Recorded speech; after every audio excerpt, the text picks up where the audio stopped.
Welcome, ladies and gentlemen, to my YouTube channel. Hope you're all doing well. My name is Regan.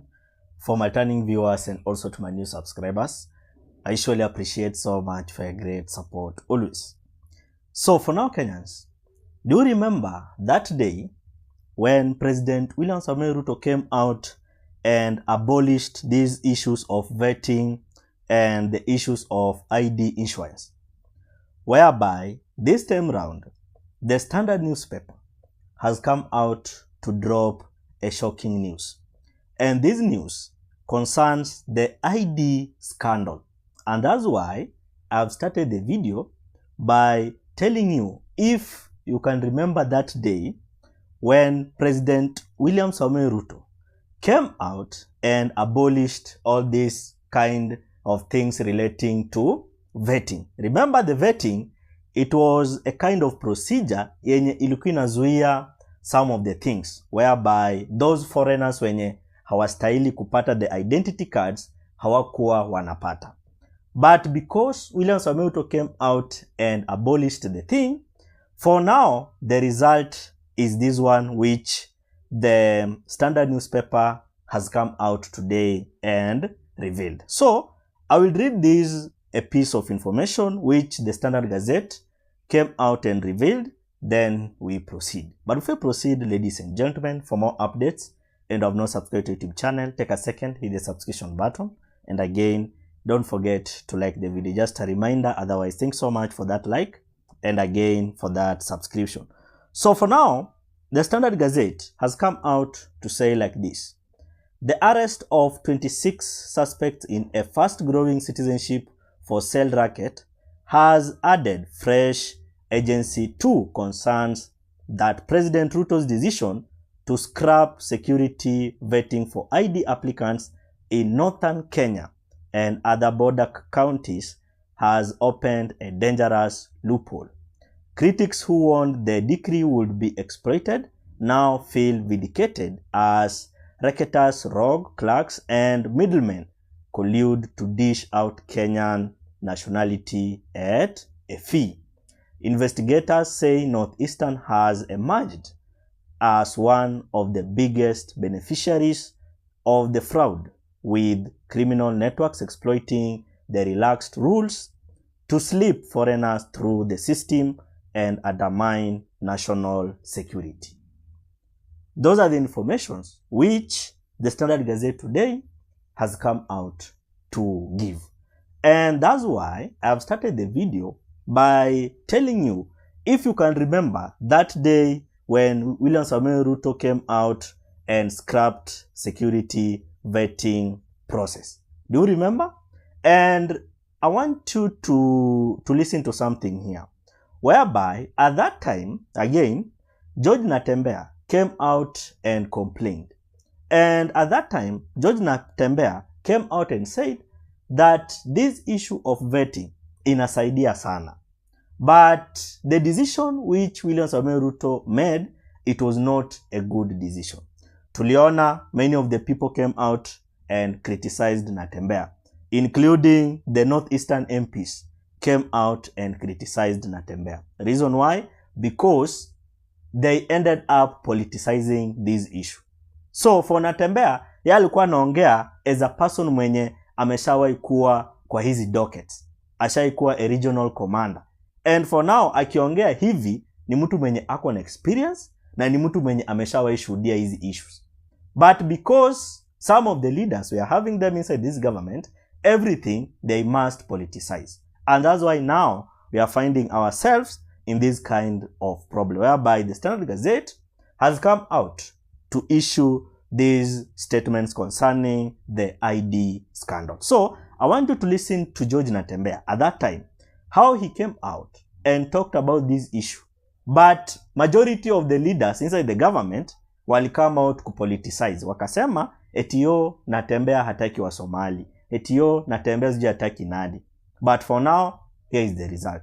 You have seen it and you have listened that information which the Standard Gazette has come out to issue. So I want you to listen to George Natembeya, then we proceed. Kulikuwa na hii maneno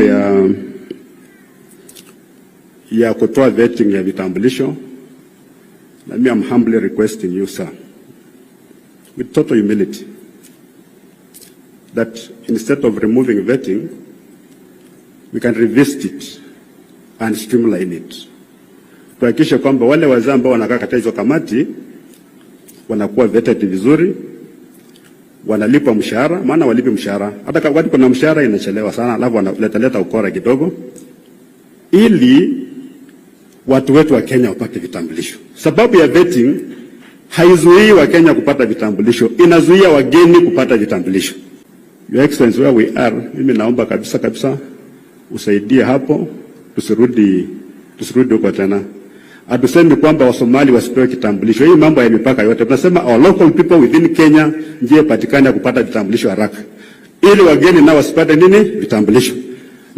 And again, as I've told you, many of the leaders at that time came out and criticized Natembeya, saying that Natembeya ni mtu mwenye hataki nini? Hataki wa Somali.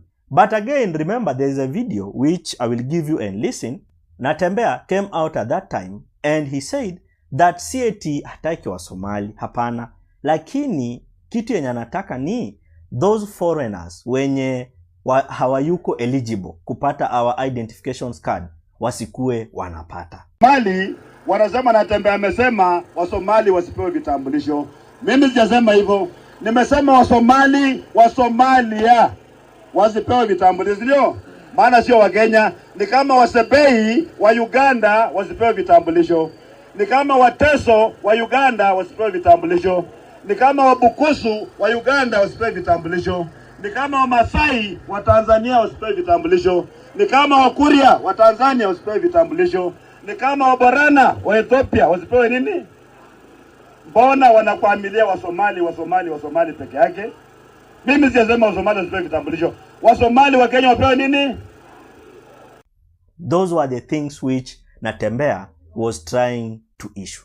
But on the other side, we are having some of the leaders wenye wao kazi yao ni kupoliticize everything, even things which are critical and things which might affect our internal security. So up to now, Kenyans, you can clearly tell the kind of leaders we are having now, because at that time, Natembeya came out and talked about the issues concerning that vetting process. But eventually, the likes of Kina Junet came out and politicized the issue. And even the MPs from Northeastern came out and done what?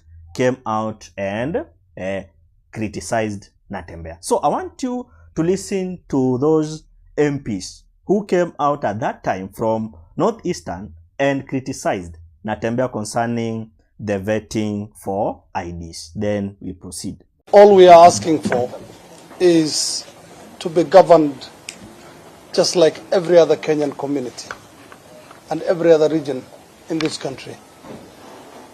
We are asking to be governed according to the laws governing the people of Kenya and not have unconstitutional practices like the vetting for ID cards imposed upon us. What the president has done is remove an unconstitutional practice that has been at play in northeastern Kenya and everywhere in Kenya whenever a Somali is applying for ID card. And the vetting process is one of the most undignified things that has been done to the people who are from northeastern. What Governor Natembeya and former Vice President Stephen Kalonzo Musyoka did is to try and reinstate an unconstitutional practice.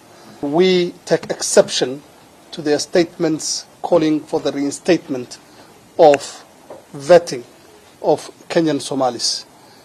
We have always been the first line of defense in protecting Kenya. If we were not the first line of defense, then this country would not be as stable as it is. We have done that because we are patriotic Kenyans and we understand the responsibilities that are upon us in being law-abiding citizens of this country, but also being wide-eyed and alert to ensure that this country does not get anyone coming in to cause mischief and havoc. And up to now, remember this, Kenyans.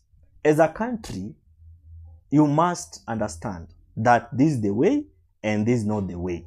And for you to understand that we are having some of the leaders wenye kazi yao kutetea tumbo, unapata that this issue of vetting ilikuwa so much politicized, because at that time George Natembeya, he was very, very clear on vetting and acquisition of IDs. But the plot, it was being twisted by the likes of Kina Junet Mohammed to satisfy their political ego, in which at the end of the day, it might affect their internal security. So on that side, Natembeya, he was talking as a man, na ni mtu mwenye ameshawahi kuwa kwa hizi security docket. But on the other side, some of the politicians, they are just talking to protect their ego and to protect their offices. And that's why we are finding now ourselves in this kind of issues, whereby the Standard Gazette has come out to issue this kind of scary information. Now, anasema that the arrest of 26 suspects in a fast-growing citizenship for sale racket has added fresh urgency to do what? To concerns that President Ruto's decision to scrap security vetting for IDs applicants in northeastern and other border counties has opened a dangerous loophole. Natembeya aliongelelea, wakasema eti Natembeya hataki wa Somali. So up to now, Kenyans, what's your opinion? Drop it at the comment section. Otherwise, consider subscribing. And if you have subscribed to our YouTube channel, take a second. Don't forget to turn on your notification bell in order that if I upload any video at any time, YouTube will automatically notify you. And you will be able to watch these amazing videos. Otherwise, continue subscribing, commenting, liking, and also sharing. I appreciate so much for your great support. Let's meet in another video.